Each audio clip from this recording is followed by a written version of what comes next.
Hello, my friends. Welcome once again to Spiritism, a closer look. You are on Kardec Radio. I'm Luiz Lima, your host for tonight. If you have any questions, any comments, any suggestions, you can always go to the information down on your screen. You can always go to kardecradio.com. You can come to our Facebook page, or you can use the email address listed there for questions and comments, suggestions. And even if you want to suggest a topic for discussion so we can bring it over and talk about it. Tonight, we are going to talk about, we're going to take a closer look at Darwin and Spiritism. Darwin and Spiritism. I think the question is always somehow, at least we get a lot of this from people. Do we align with Darwin's theory, or even the other way around? Does Darwin's theory align with Spiritism? Is he our friend? Is he not? We get a lot of questions about it. So that's the reason we decided to bring this over. Let's try to understand and clarify, and hopefully we're going to do the right job tonight. For us to make this quote, judgment, a better word would be analysis. For us to do this analysis, we need to take a really quick crash course on Darwin's work and its history, because there's a lot of things in his work that are little tiny details, but they make a difference when we put Darwin's work and Spiritism side by side. So really quick. He was born in an upper class family, so family was wealthy. His father and his grandfather, they were well known people in the society, in their profession, in their work. They were all in the health business, doctors, and they were very well known. Darwin was baptized in the Anglican Church. The Anglican Church is part of Christianity, but it's a more restricted form, at least it was in those days. They did not accept all the books in the Bible. They had their own adaptations to the Bible because, it was a form of Christianity. Still Christian, still based on Jesus' teachings. And so, but it had some, especially regarding the Old Testament, you had some things that they didn't like much, so they left it out. Anyway, so he, as a young child, he was going to the Anglican Church. Then he grows up, he goes to the university to study medicine because that's what the family lineage, they're all doctors. He didn't perform well. He went to study science, he didn't perform well, but he had contact with the theory of Jean-Baptiste Lamarck, which we're going to address this on a separate live another time. We're going to come back to him just a little bit. But Jean-Baptiste Lamarck he wrote the first paper ever, the first book ever on evolution from the scientific point of view. So because of his Darwin's poor academic performance, his father decided to send him to Cambridge to become an Anglican cleric, and he does. He completes the course, but it's not really what he wants. It's not really what he wants.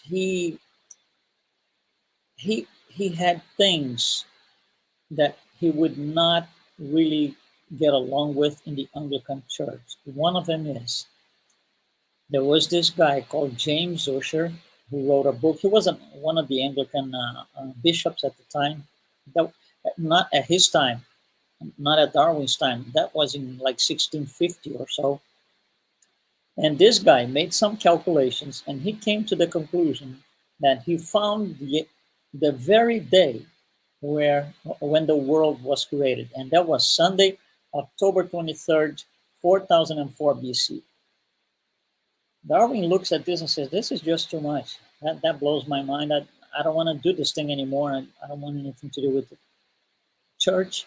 So he takes off on a trip, on a voyage, a 2-year voyage, on a ship called Beagle. And in there, he reads a lot. One of the books he reads is a book by an Englishman, scientist, also called Charles Lyell. Charles Lyell wrote a book called The Principles of Geology.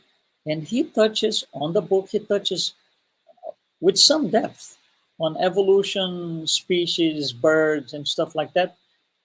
And Darwin, reading the book and on the ship and stopping on different places, he was kind of, oh, what his guy's saying here is interesting. Yeah, I see different birds, I see different plants. The beak of some of the birds are the bird itself is very similar to ours in England, but the beak is a little bit different because they take the food in. The food intake is a slightly different. So all of that triggers his mind to put the attention on something more serious in terms of uh, I want to study this thing. That's my line of work. I'm going to become this biologist slash naturalist. And that's what he does. So he starts analyzing species, collecting data, a lot of notes. He was making notes all over the place.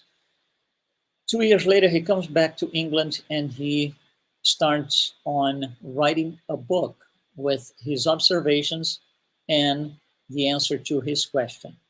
And the question was, his whole work was based on finding the answer to this one question.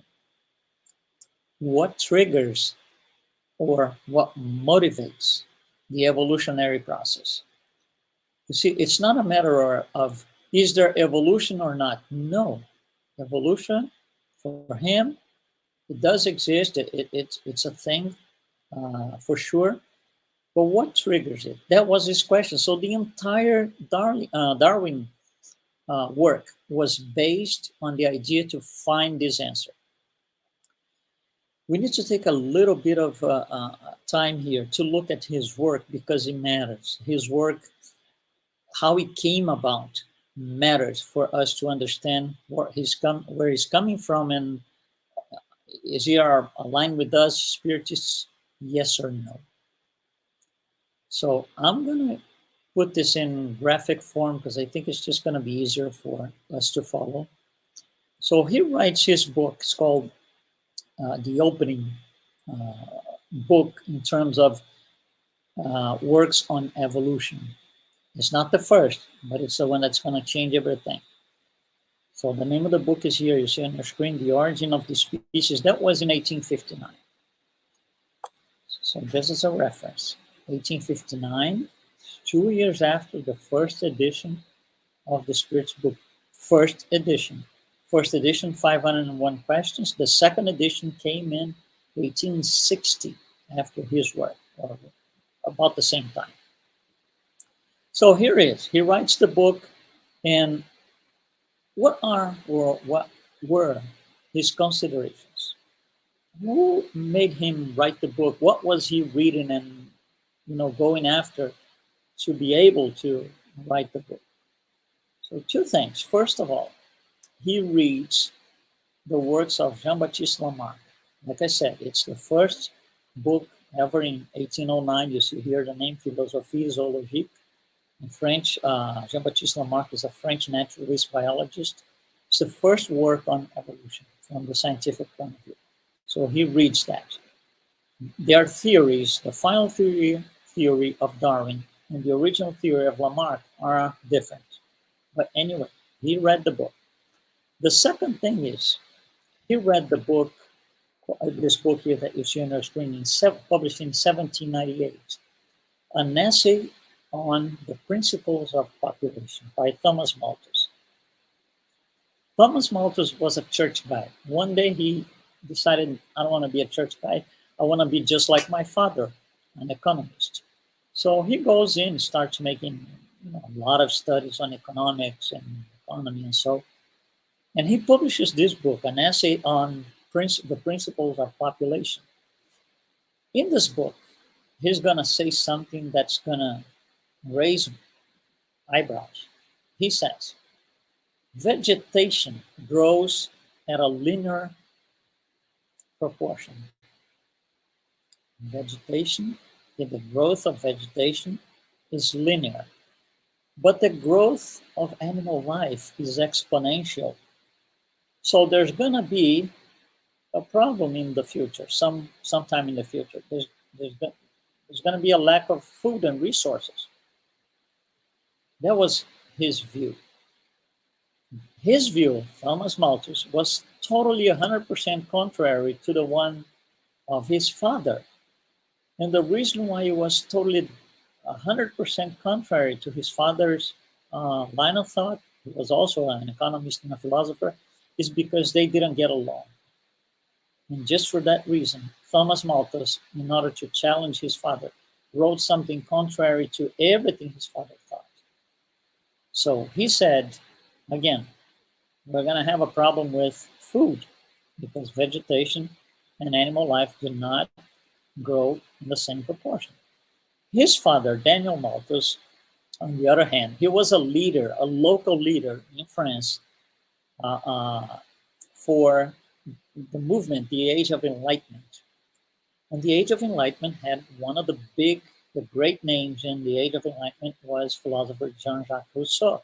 One of them, not there were many of them. But Jean-Jacques Rousseau, as a philosopher, he was a national leader. His father, Thomas' father, Daniel Malthus, was a local leader, but very close to Jean-Jacques Rousseau. Another influence on Daniel was a great economist of the time, David Hume. So you see, there's philosophy here and there's economy. This goes down all the way down to Darwin plus. There's the biggest work ever done before Darwin, which is the work of Lamarck, also a naturalist. So Charles Darwin takes all of this thing and he's going to put a theory together that answers the question. Again, the question is, what triggers or what motivates the evolutionary process? And it takes him a long time.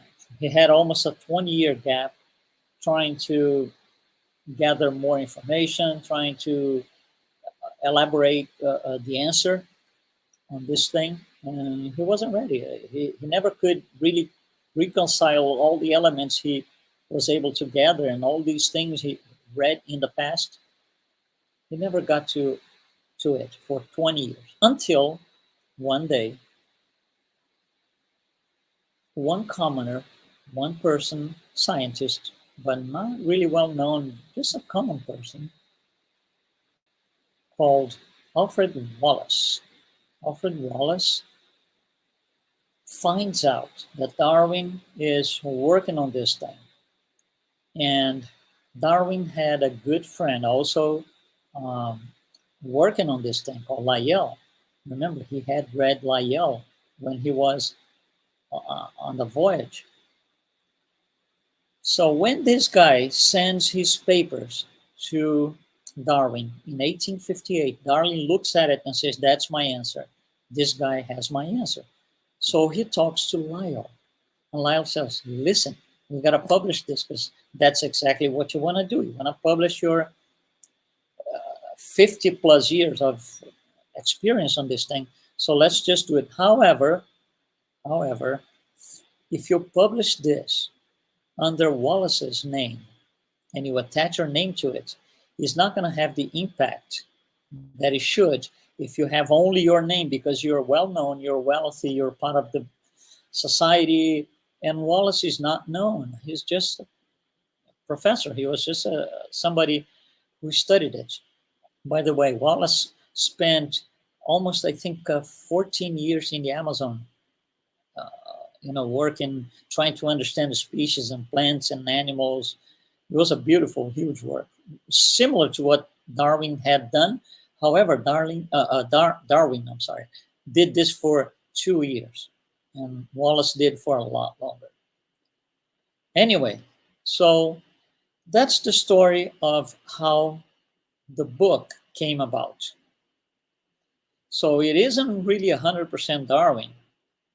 There are people that debate, plagiarism and other things. It's not our purpose to discuss that here tonight. But this is where he comes from. He's trying to get the answer for something evolutionary. And there's philosophy in the middle of this thing. It's a mix of things. His theory, written by himself, is not perfect. There's still a lot of things that need to be understood. A lot of people, he says that a lot of people are going to come after me. Hopefully, they can fill in all the gaps and the answer that we still don't have. Let's take a quick comparison of what Wallace brought to the table compared to what Darwin had in his mind. That's going to be interesting. So for Wallace, by the way, the theory of evolution, it's actually known as the Darwin-Wallace theory of evolution. Okay. Anyway, for Wallace, evolution was driven by the elimination of the weakest. Weak species or weakest species are going to disappear. So the weak elements of a society will trend to be eliminated. That's Wallace. Darwin. Evolution is driven from the will to survive. It's the survival of the strongest. You might seem the same thing, but it's not really. We're going to come back to this in a little bit. For Wallace, we need to improve, not to be the weakest. Right? So we need to improve, not to be the weakest. For Darwin, we need to struggle to acquire the status of the best at any cost, because it's survival of the strongest. We need to be the strongest at any cost. We will do anything to survive and be the best. So you see how there's a difference in focus here. One is just saying, let's not be the weakest. The other is saying, let's be the best of all at any cost. I'll do anything that it takes to get there. So the underlying message, and that's where the difference starts. The underlying message is, if you belong to the group of the weak ones, how are you going to survive? The best thing you can do is gather all together, put everybody together, and let's go for it. If we try to do this alone, each one of the elements, it's weak. It's not going to be able to survive. But when you go as a group, you get strength. Then there's a much better chance to survive. So for the message that Wallace sends, the underlying message is cooperation. Collaboration. For Darwin, it's not, it's competition at any cost. That's interesting. Now, what makes it interesting is this. Until the works of Darwin, until 1859, everything you wanted to know, you would ask the provider of the truth. The provider of the truth was the church.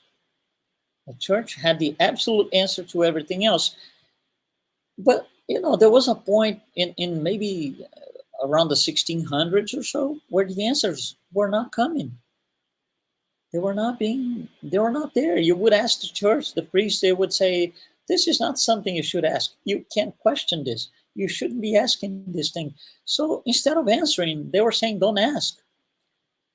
So it's kind of the provider of the truth is not bringing the answers that we need as a society. And we've been asking this for centuries, and the answers are not coming.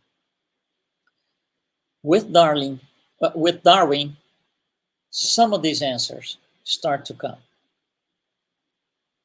And then what happens is science takes over from that point and becomes the provider of the truth.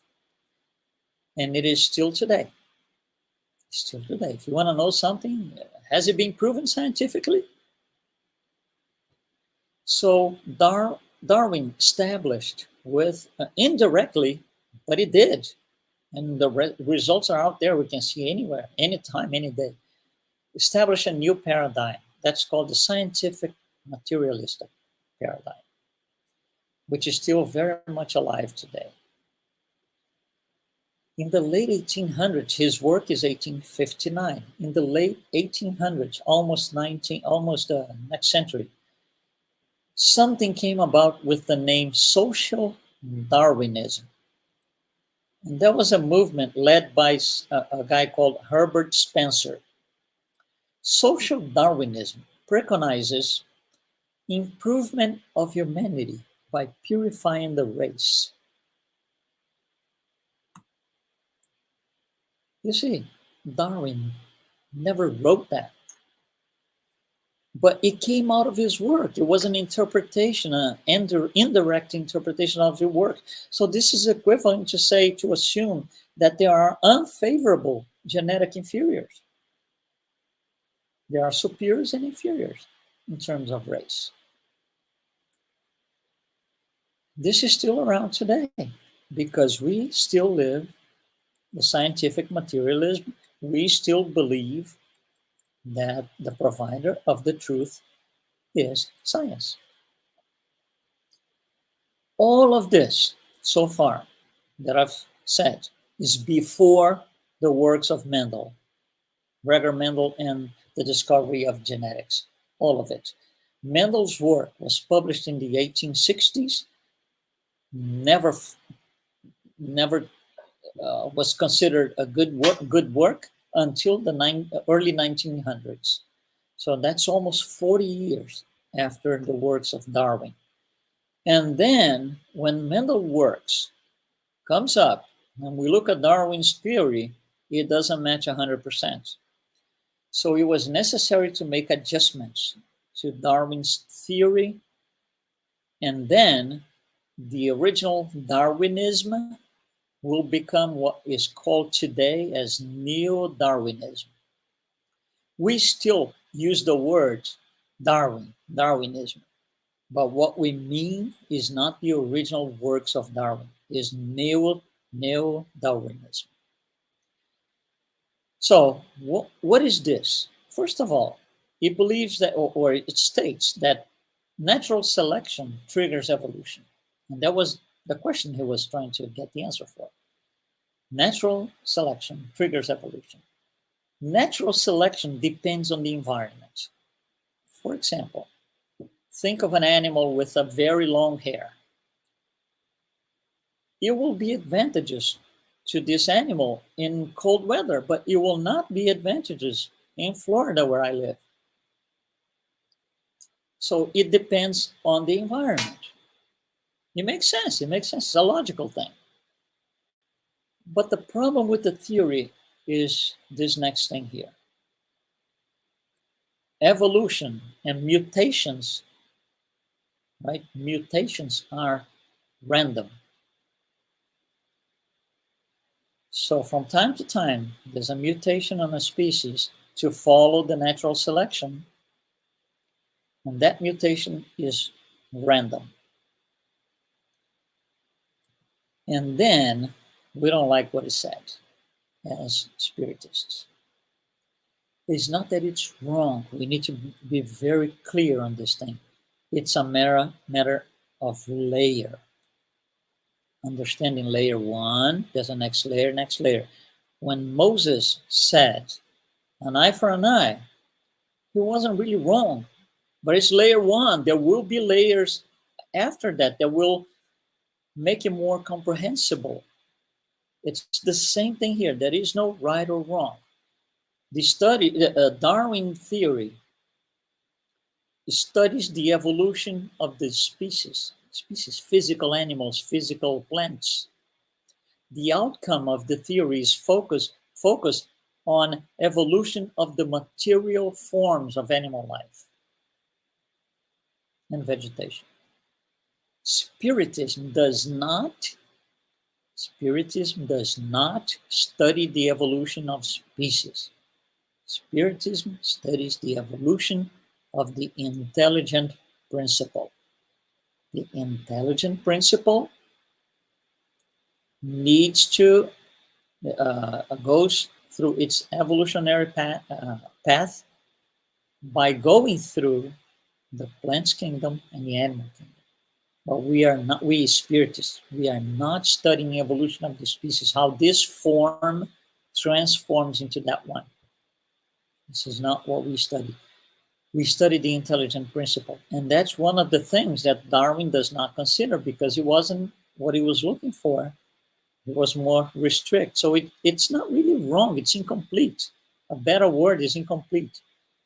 It's not that it goes against Spiritism or Spiritism goes against it. No, it's a matter of, we need to understand more. We need more layers of uh, knowledge. Spiritism is this additional layer of knowledge.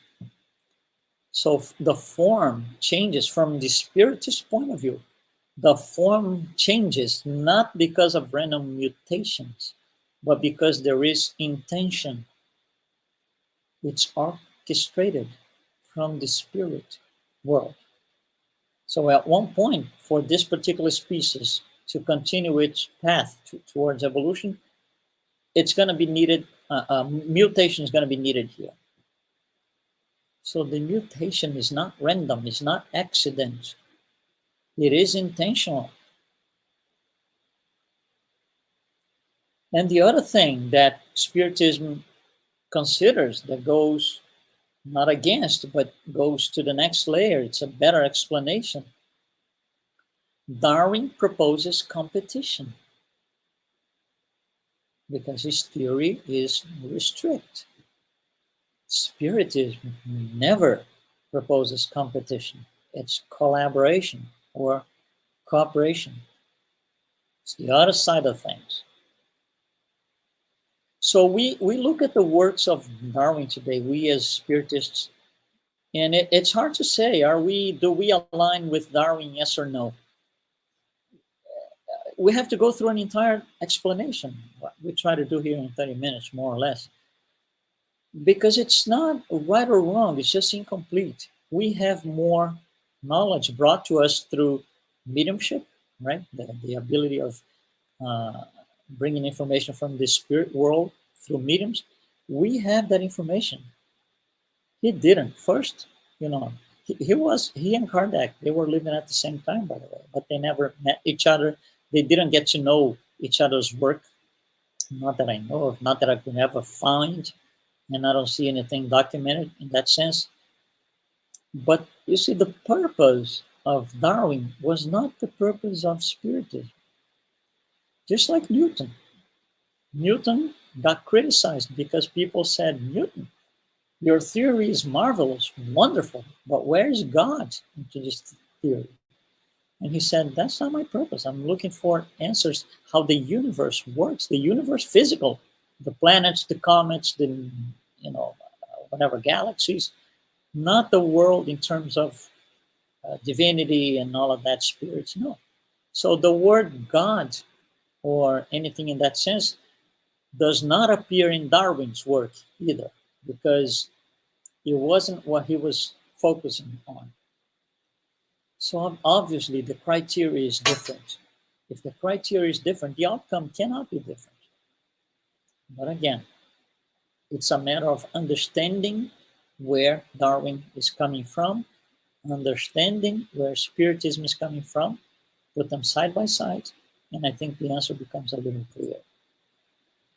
Hopefully, I was able to convey that to you tonight. Once again, if you want to bring us any comments, any suggestions, any recommendations, we're all open. You have the information down on your screen.